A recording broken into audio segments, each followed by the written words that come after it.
Penembak jitu itu membidik sang bandar narkoba, tetapi tidak menembaknya secara langsung. Ia menembak kabel derek menara tepat saat pria itu mendekat, membuat bandar narkoba itu panik dan bergegas masuk ke dalam mobil anti ledak. Namun kemudian, Anna menembak lagi, kali ini menjatuhkan bertonton muatan tepat ke atas kendaraan tersebut hingga hancur.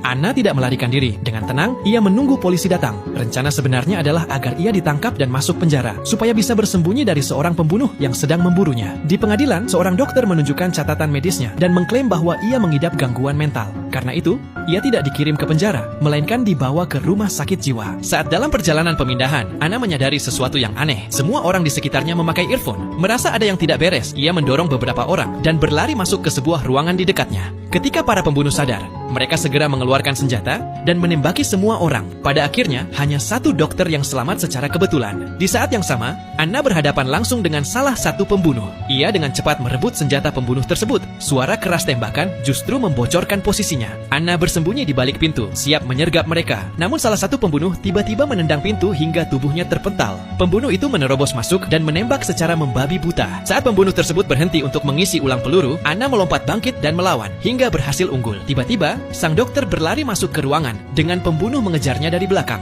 Anna mencoba menembak, tetapi pelurunya sudah habis. Keadaan semakin buruk karena lebih banyak pembunuh. Dengan cepat, Anna mengangkat sebuah cermin untuk mengacaukan bidikan musuh.